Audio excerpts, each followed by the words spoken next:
హుస్నాబాద్ నియోజకవర్గంలో మంత్రి పొన్నం ప్రభాకర్ బండి సంజయ్ల మధ్య మాటల యుద్ధం నడుస్తోంది. అయోధ్య రామ మందిరపై మొదలైన మాటల యుద్ధం వ్యక్తిగత విమర్శలకు దారితీస్తుంది. ఇంతకీ వాళ్ళిద్దరి మధ్య జరిగిన మాటల యుద్ధం ఏంటో ఒకసారి చూద్దాం.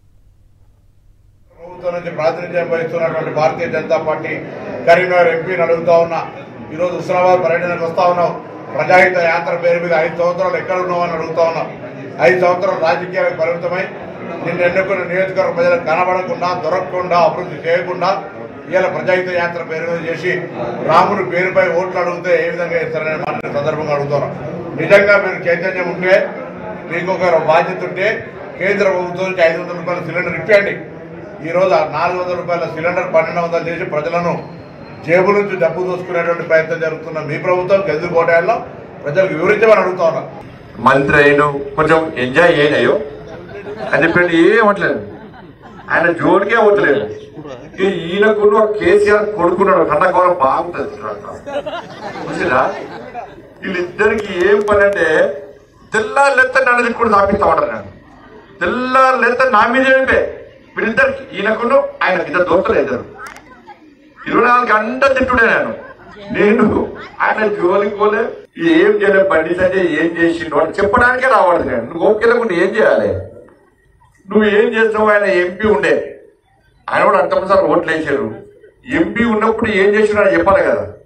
ఏం చేసినావు, ఏమేమి ఉద్ధరించినావు అని ఆయన చెప్పాలి కదా. నేను ఏం చేసినావు చెప్పడానికే.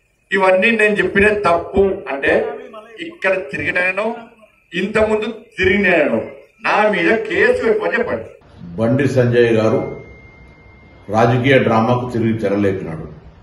నిన్న ఎన్నికల ప్రచార సభ సందర్భంగా నేను అతన్ని ఒక ప్రశ్న ఇచ్చిన, పార్లమెంటు సభ్యుడిగా 5 సంవత్సరాలు మీరు నియోజకవర్గం చేసిన సేవ ఏందో చెప్పి ప్రచారం కొనసాగించండి.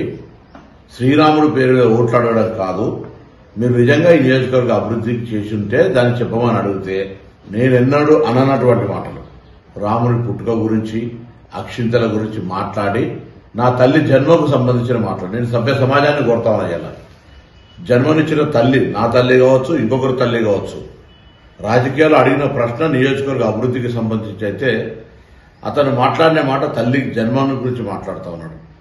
సమాజం గమనించాలి, తల్లి పాత్ర ఎవరి తల్లి అయినా తల్లి. అటువంటి మాటలు మాట్లాడిన వ్యక్తి రాజకీయ డ్రామా చేస్తూ తిరిగి ఆ యాత్ర ఒక ప్రచారం రావాలనే ఆలోచనతో మళ్ళీ ఎవరు అడ్డుకుంటున్నట్టుగా ప్రచారం చేస్తున్నారు. మేమెవరూ అడ్డుకుంటలేము. ఆనాడు కేసీఆర్ గారు హిందుగాలు బొద్దుగాలు అంటే ఏ విధంగా ఎన్నికలకు వాడుకున్నావో నీ గెలుపుకు ఇవాళ తల్లి మాట నీ సమాధికి కారణం కాబోతుంది. బండి సంజయ్ జాగ్రత్త అనే మాట సందర్భంగా గమనిస్తాను. యాత్ర చేసుకో, ఏమైనా మాట్లాడుకో, కానీ నాలిక ఒళ్ళు అన్ని దగ్గర పెట్టుకొని మాట్లాడమని హితో చెప్తాను. గతం నుంచి కూడా రేవంత్ రెడ్డి గారు వ్యతిరేకించాడు, పీసీసీ పడినప్పుడు వ్యతిరేకించాడు. ఏమైనా ఈ గొడవలు సృష్టించి మళ్ళీ రేవంత్ రెడ్డి గారి దించే ప్రయత్నం చేస్తున్నా, వెనక కుట్ర జరుగుతుందో నాకు అనుమానం వస్తుంది. రేవంత్ అన్న కొంచెం జాగ్రత్త కూడా ఇటువంటి వ్యక్తుల మీద. ఇవాళ రాముడు అయోధ్యలో పుట్టినది చరిత్ర ఆధారం. అంటే మీరు రాముడిని అయోధ్యలో పుట్టిన ప్రశ్న ఎందుకు అక్కడ పుట్టిన గ్యారెంటీ ఏంది?